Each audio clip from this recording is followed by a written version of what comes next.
Okay, so this is the third video of our quarterback series. We're really getting rolling here. Thanks so much for watching. I hope that if you have any questions about the last couple videos, please don't hesitate to reach out and try to find out more. I would say for all the videos, watch them a couple times just to make sure that you really understand the information.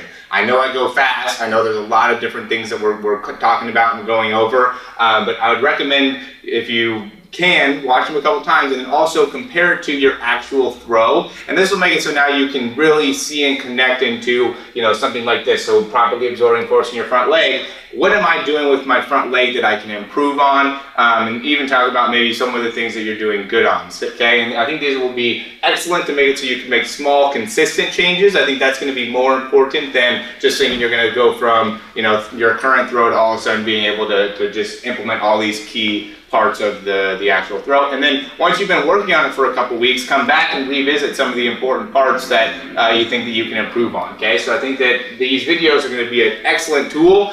Don't just watch them one time and then not watch them again. They're all very, very important information that you want to be able to continue to understand and repeat in your head. Okay, so even the guys that we see on a consistent basis, some of these things we're telling them over and over and over and over and over, and that one time that they get it, they finally get it, and then a lot of times that puts them on a whole nother level in terms of where their performance is. So yeah, definitely revisit these videos and keep on working. Okay, so what we're talking about here with the properly absorbing the front leg, or the force in the front leg, is ensuring that you're able to absorb everything that you're transitioning off of that back leg, right? So we talked a lot, or the last video was about how to just produce force off that back leg. You're now going to be able to produce a lot more force at the back leg, but in order to slow it all down and control it, we have to have a very strong front post, is even what a lot of people will call the front leg, is a post. So it has to be strong, it has to be sturdy, it has to be able to take on all of this force. And in order to do that, what are some of the key things that we do,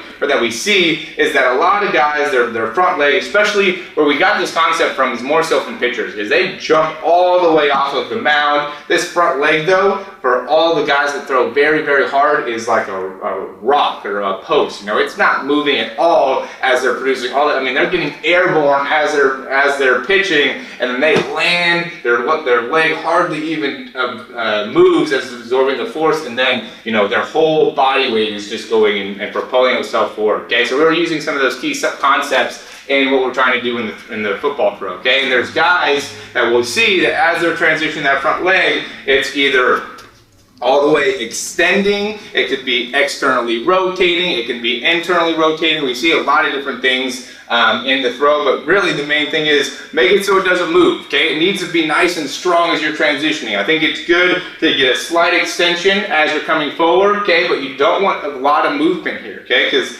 if you're moving too much within that knee and leg, you're not going to be able to properly absorb that force. Your body's spending more time trying to stabilize the only part of the body that's actually still on the floor a lot of the times. And definitely, if you're pushing out that back leg effectively, has most of the weight. Okay, so if that's not working right, your body's going to be spending more time in making sure that slows down and is in a safe position, rather than creating more force out of the upper body than the arm. Okay, so most importantly, your lower body has to be locked in place in order for us to get a very smooth throw and upper body. Okay, so when you go and you land, and this is a good thing as well, what you want to do is you don't want to make it so your hips are already open. Okay, if you already open your hip, you already add internal rotation here, and we talked about how you need to get internal rotation as you're transitioning forward in that back leg. So we don't want to make it so you land and are already in internal rotation, because then we affect how much force you can get going forward through the throw. Okay, so when you land, you want to keep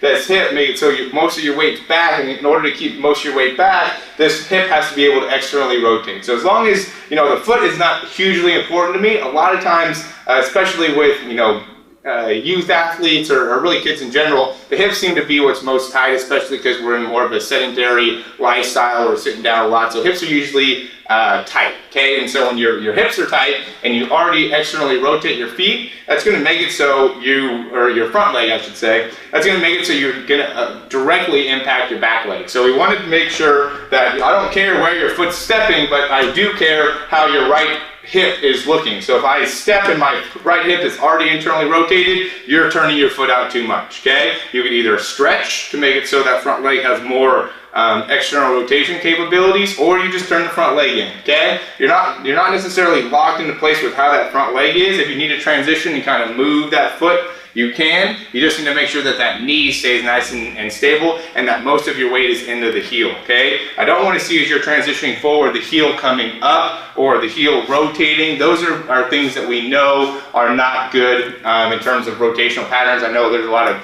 golfers out there, and when you transition forward in your golf swing, no one's saying get up onto your toe in that front leg, okay? They're saying you want to transition and put that force down into the heel and lift up the front leg, okay? And that's going to be a key concept in understanding. When you're transitioning here, you want the force to be onto the heel. You don't want the force to be onto the toe or on the front part of the foot. You're going to lose a lot of force if the force ends up going too far forward into your toe. Okay, and that's going to be that really more so in the transition. So as I'm transitioning, I can't make it so my foot or my weight goes too far forward and I lose the ability to stabilize. I need to make it so I'm transitioning and my force is going into the heel.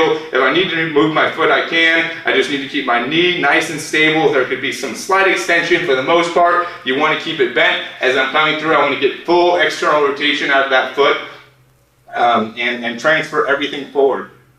I want to make sure that my hips are actually moving side to side too, okay? So if I'm going and I'm moving forward here with my hips, now I know that I have good range of motion and good force production. If I'm stopping in my hips, then I know that there's something going on with my front leg where I don't have good enough range of motion and mobility. So that's going to be a good thing to really understand. And that's really going into the finish. So yeah, the finish would be getting that external rotation and making sure that everything transfers good onto that front leg, and that, again, so foot and knee are going to be the really key parts of being nice and stable and controlled. You want to have certain feelings during the throw, and the feelings are heel down, not moving at all, and knee being nice and bent. The air would just be you step onto the front leg and then you just extend right away. Okay, so if I'm transitioning forward and I'm already going into extension, I know that my weight here is going to push my hips, so I'm trying to transfer my weight forward. I'm going to extend. Now I'm going to stop my forward transition of my hips and make it so I can't adequately use the force that I've generated out of my back leg. Okay, so in order to use that back leg, I have to keep my knee bent to make it so now my hip can actually rotate all the way through. Okay, so if you overextend, what you have to do is you have to end up using more of that rotational core power. Again, there's guys that do this. It's not like if you don't do it, that you're going to have a bad throw and you're not going to be able to, generate a lot of force. It's just that it's very important in making it so as you're transitioning that front leg, that you recognize that if I'm not getting my weight going forward at a good enough velocity, then now I'm going to have to compensate and use things like my core and more rotational power and things like that. Okay, so if you have more of that throw and you want to find out more, I'd say watch the next video with the rotational core. But overall, that front leg is a super important concept in being able to understand and be able to utilize properly. So again, definitely watch this video again, get those key concepts, implement it into your throw. If you can't get that front leg right, you're not going to be able to throw the ball with a lot of velocity, especially when you get into those deep balls and putting a lot of distance onto your throw.